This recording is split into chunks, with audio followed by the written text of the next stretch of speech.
Hello everyone, I'm Xiaogang. In the last lesson, we successfully added the audio-related content. Now let's work on the consumable ready-made. We previously declared this consumable ready-made, but there's actually nothing written inside it yet. That's perfectly normal. You can see here it's even still set to false. We haven't written anything yet. We'll come back to write it later. First, let's finish the external stuff. So, first of all, we definitely need to create a runnable here, right? We'll put the runnable parameters here, and then this runnable, its name is this. It is created through this smart pointer, make shared. Then this runnable, we need to put it here. We need to prepare two things. One is this runnable for the consumable ready-made. The other is OK. Okay, the release of these two things, obviously it is released through this. This function releases it, because if we write everything together, you actually can't tell at all when to release what, because this stuff is really messy. Okay. Let's check if there are any other issues here. Let's take a look at this place. The reason here should be that this header file might not be included. Let's check it. Let's include this header file.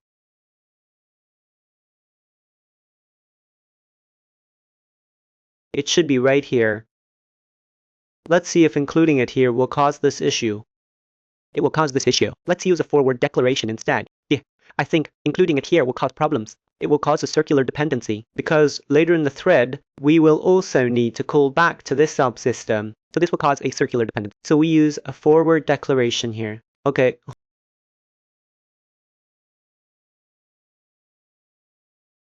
This should be fine now. Let's come back here again. There's no problem here. Let's check if this actually includes it. It includes it. Then it should be this forward declaration.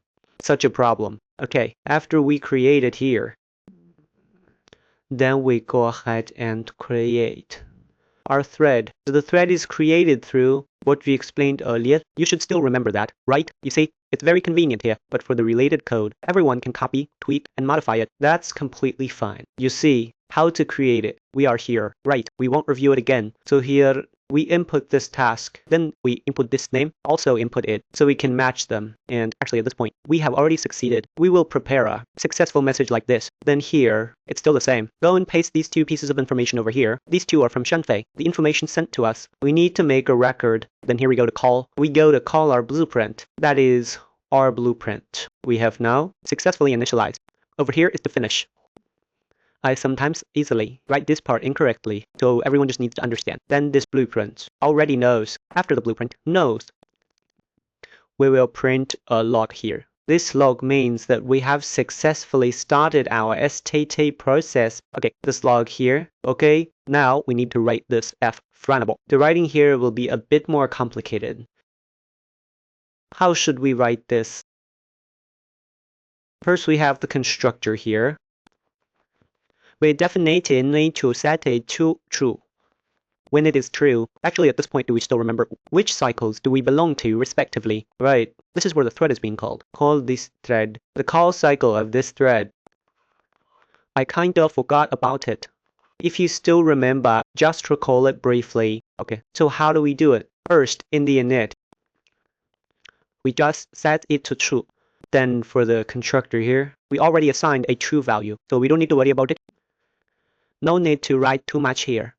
Then, in the run, we start this while loop. First, we start by making it sleep for 0.01 seconds. We make it sleep for 10 milliseconds. We let it execute this task every 10 milliseconds, because we have already done it. Actually, this is the final step. So first, let's retrieve it. Let's retrieve this data. Let's see if we can extract something from our audio data.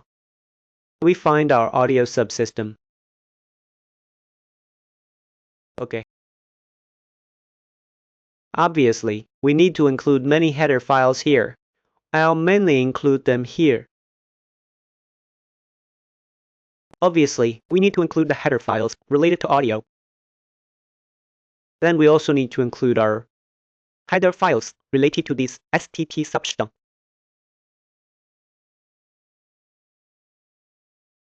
Okay, after the inclusion is done, this method definitely cannot be used yet, because we still need to write a connection, right?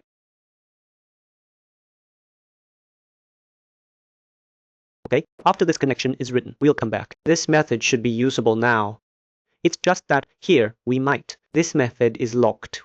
We added the walk internally. So this part is fine. It doesn't matter. If we can successfully acquire it, then it proves that we need to send this data. We have already retrieved the data. We are executing the subsequent operation.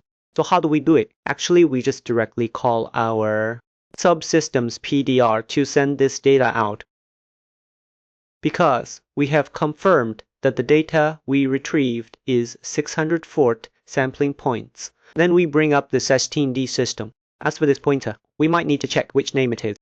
It should be this one. And obviously this place also requires a friend. So many friend issues have been set up here. It's to prevent others from modifying our code. Therefore, so many friend declarations must be written here. Okay. Good. With that in place, we can call this method. We haven't written this method yet, right? Let's just ignore it for now. We haven't sent it here yet. This data is to send our data over. We'll write it later. Let's take a look. Then here we are. When we exit here, when this thread exits, we still need to clear the data again, just in case. In case there is any leftover data. We said we need to clear the data here again. Okay, this place is still locked, so we didn't close it. No need to worry, because all our locks are placed inside this class. We actually only have this one lock, and this lock will lock the audio thread, along with this consumer thread. As for other things, they won't affect our main thread or anything like that. That's the situation. Okay, so now let's compile it first. Compile it. Make sure the compilation is fine. Because I missed something just now. I'm afraid there might be errors. Good. So actually regarding this entire consumer thread, it's well written. Very simple. Just fetch it every 10 milliseconds. And as long as it's still running, after fetching the data, release it. That's it. And here we send our data. Before writing this data sending part, we need to confirm that our audio thread must be released. So let's first confirm how our audio thread is released. As for releasing the audio thread, I've taught you before this method. First of all, you'll need to look at this first. First, call this method. Let's first stop this task. At the same time, this thread, the actual thread object, if it still exists, we wait for it to finish. Then after it finishes, we delete it. Then set this object to null. This place might block because here it may need to wait for completion, and then this place might freeze for a moment. There is no way to handle this. This place must be, the audio thread must be released. So when releasing this audio thread, it is actually called in both of our stop functions. You can see. So if you call it, this place can easily get stuck.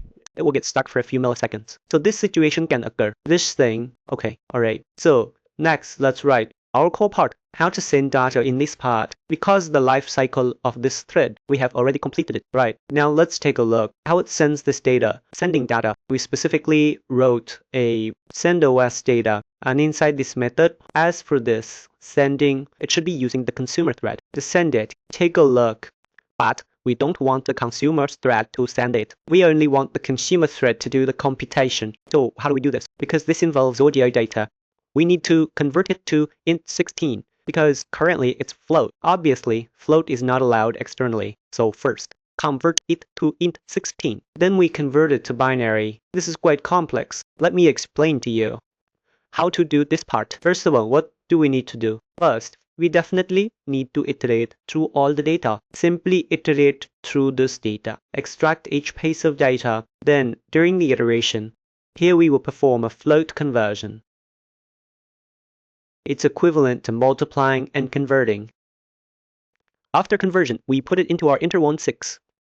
Because there is a conversion here, you can see that this value is multiplied by this float because the root value after multiplication clamp it within these two ranges. Then add it to our int16. This converts it into this kind of what we call 16-bit. This is bit PCM beta. This flow is what Unreal Engine prefers to use. Externally, PCM uses int16 token. After that, we need to convert it into binary. Binary here, it involves a network endianness issue. So first, we prepare two Y88s. After preparing them, then its first bit, we perform an AND operation on this. This means AND the operation. That is, we only take the data resulting from this AND operation. Then this is to 2 page. This should be called write shift. After right shifting, then perform AND operation. This way, we have completed such a conversion to binary, and because the design involves endianness, everyone can learn about this endianness. Because after you send this data during network transmission and at the CPU low level, it has an endianness issue. This way is fine. And actually sometimes when it's transmitted over the network, you might be able to see. This is our original code. He probably should have. I remember I wrote one of these before. Let's see if we can find it. Create project should be fine. Let me check. Let me look again. Let me see. We can see here. It doesn't seem to be here. If you haven't seen it, sometimes when you receive this data on the server, you also need to convert it back. So the main point is to emphasize this issue. Then you can just search for it on Baidu. Let's search on Baidu for this network transmission, endianness in transmission. This issue is quite complex. You can take a closer look. Yes, you need to perform a conversion. I don't quite remember. Just search around and take a look. I don't quite remember how to convert it back. But on CSDN, there are ready-made code snippets. Just copy them in yourself, then just give it a try, because I think I previously wrote one a few months ago. Wrote one that converts it back. This one was written last year. This one converts it out. Okay, so let me show you here. This part requires converting. This float into Intel Zammail, and then from Intel 16 into Intel 8. After the conversion, we perform base fork encoding on the maximum data. After encoding, this data of ours can be sent. As for this sending, it is actually relatively. Let me check. This place is not needed. The reason for this encoding is probably because other interfaces require encoding. This place does not need it. Here we just send this data, and in this place, we directly use this one-step method to send it.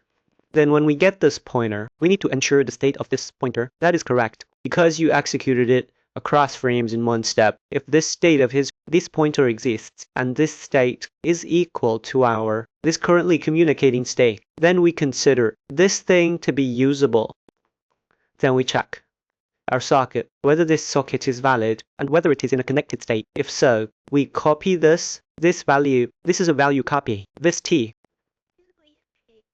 We take this thing of ours through this sacred method. We send it out like here and then like this. Actually, we have completed the entire functionality for everyone. Okay, basically, there shouldn't be too many issues. You can take a look. Okay, let's check again when we close whether this delegate is called. Also drop this proxy. Okay, then in the next class, we'll test this for everyone. This thing